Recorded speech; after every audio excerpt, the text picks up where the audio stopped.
दुखर सह शोक प्रस्ताव आगत करुअछि। स्वर्गत मुरलीधर चंद्रकांत भंडारी ओडिशार पूर्वतन राज्यपाल ता 10/12/1928 तारीख दिन महाराष्ट्र राज्यर मुंबई ठारे जन्मग्रहण करथिले। से 1980, 1982 एवं 1988 मसीह महाराष्ट्र राज्य राज्यसभा को निर्वाचित होते। से सुप्रीमकोर्टर वरिष्ठ वकिल और 1986 और 1987 मसीह सुप्रीमकोर्ट बार एसोसिएशन सभापति थे। 1992 2003 मसीहा पर्यंत यूनेस्को अपील बोर्डर अध्यक्ष एवं 21/8/2007 तारीख ठारू 9/3/2013 तारीख पर्यंत ओडिशार राज्यपाल पद अलंकृत करथिले। तांको जीवन काल मध्यरे से बहु पुस्तक रचना करिसंती। एई महान व्यक्तिंकर 15/6/2024 तारीख दिन 95 वर्ष बयस मुंबई ठारे परलोक होइछि। स्वर्गत सुरेंद्रनाथ नायक पूर्वतन उपबाचस्पति और पूर्वतन मंत्री ता 2/7/1933 तारीख दिन पुरी जिलार अणकणा ठारे जन्मग्रहण करथिले। 1960 मसीह अस्तरंग ब्लॉक अध्यक्ष एवं ता सहित 1971, 1977, 1985, 1990, 1996, 2000 मसीहा एवं 2004 मसीह काकटपुर विधानसभा निर्वाचन मंडल ओडिशा विधानसभा को निर्वाचित होते। 1975 मसीह जरूरीकालीन परिस्थिति समय से काराबरण करते। 1977 मसीह ओडिशा विधानसभार उपबाचस्पति पद अलंकृत करते। से ओडिशार राजस्व, अबकारी, पंचायतराज, विद्यालय और गणशिक्षा एवं कृषि मंत्री पद अलंकृत कर सफलतार सहित कार्य संपादन करिसेंति। से 2009 मसीह योजना बोर्डर उपाध्यक्ष पदभार वहन करते। 5/7/2024 तारीख दिन 92 वर्ष बयस परलोक हो जाइछि। से ओडिशार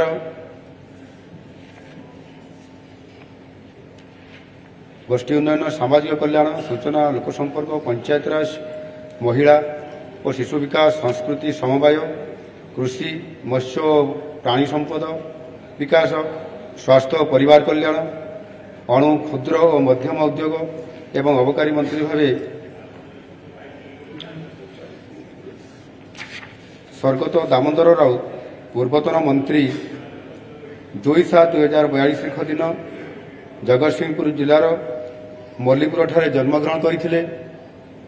से 1977, 1980, 1990, 2000 एवं 2004 मसीह एरसमा विधानसभा निर्वाचन मंडल 5 थर एवं 2009 और 2014 मसीह पारादीप विधानसभा निर्वाचन मंडल 2 थर ओडिशा विधानसभा को निर्वाचित होते। से ओडिशार गोष्ठी उन्नयन और सामाजिक कल्याण, सूचना और लोकसंपर्क, पंचायतराज, महिला और शिशु विकास, संस्कृति समवाय, कृषि, मत्स्य और प्राणी संपद विकास, स्वास्थ्य और परिवार कल्याण, अणु, क्षुद्र मध्यम उद्योग एवं अबकारी मंत्री भावे दायित्व निर्वाह करथिले। 22/3/2024 तारीख दिन 82 वर्ष बयस परलोक हो जाइछि। स्वर्गत डमरूधर उल्लाका पूर्वतन मंत्री 1/7/2037 तारीख दिन रायगड़ा जिला कल्याण सिंहपुर ठारे जन्मग्रहण करथिले।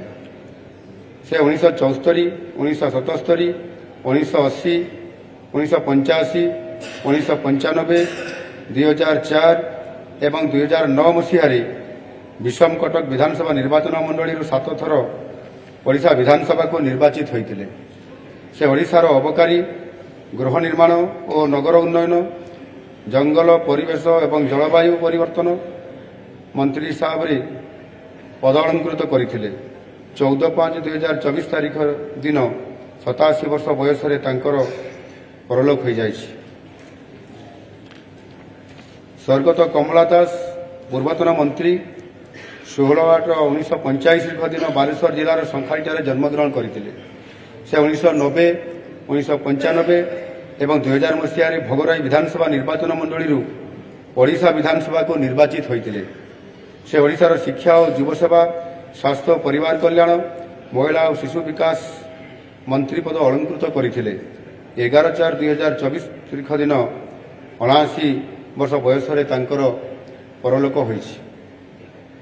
स्वर्गत भी सुज्ञान कुमारी देव पूर्वतन सदस्य 5/8/1937 तारीख दिन गंजाम जिलार रंभा राजबाटी जन्मग्रहण करते।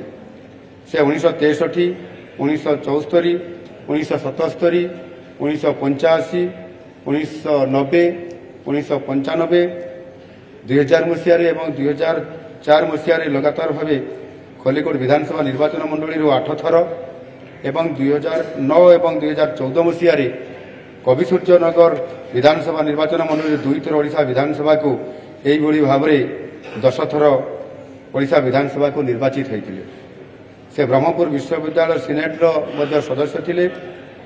10/2/2024 तारीख दिन 87 वर्ष बयस परलोक हो जाए। स्वर्गत आदित्य माढ़ी पूर्वतन सदस्य 22/7/1974 तारीख दिन मालकानगिरी जिलार रढ़नपाली जन्मग्रहण करते। से 2019 मसीह मालकानगिरी विधानसभा निर्वाचन मंडली ओडिशा विधानसभा को निर्वाचित होते। 3/7/2024 तारीख दिन 50 वर्ष बयस परलोक हो जाए। विशिष्ट समाजसेवी पद्मश्री स्वर्गत कमला पूजारी कोरापुट जिलार पात्रपुट ग्राम में जन्मग्रहण करते। से जड़े असाधारण गुणी, साधिका और त्यागी महिला थिले। विभिन्न प्रकार स्वदेशी धान और अन्यान्य शस्यर विहन संरक्षण करिबारे से सिद्धहस्त थिले। जैविक चाष को प्रोत्साहन दे से मनीष समाज पई एक सुंदर भविष्य सुरक्षित करुथिले। परिवेशर सुरक्षा पई तांकर अमूल्य अवदान अतुलनीय। 2002 मसीह Johannesburg equator of initiative award रे सम्मानित होते। जातीय स्तर में कृषि विशारद सम्मान में सम्मानित होते। एतद व्यतीत से राज्य योजना बोर्ड सदस्य थे। 20/7/2024 तारीख दिन 74 वर्ष बयस परलोक होइछि। ओडिशा पुलिस पूर्वतन कनेस्टेबल स्वर्गत हिमांशु शेखर रथ 4/5/1996 तारीख दिन केन्द्रापड़ा जिलार हलदिया ठारे जन्मग्रहण करते। से 19/5/2024 तारीख दिन कार्यरत बेले आम देशमातृका प्राणबली देइछन्ति। से मध्य आम समस्त पाखरे चिरस्मरणीय होई रहिबे। माननीय बाचस्पति महोदय, दिवंगत पूर्वतन राज्यपाल, पूर्वतन उपबाचस्पति और मंत्री, पूर्वतन सदस्य और अन्य पूर्वतन दिवंगत मानकर वियोग सारा देश और समाज पर एक अपूर्णीय क्षति हो रहिबो। परलोकगत आत्मा मानकर सद्गति कामना करने सहित सेमानकर शोकसंतप्त परिवार वर्ग को गृहर समवेदना जणाई देवा निमंते मु आपन को अनुरोध करुछि। धन्यवाद।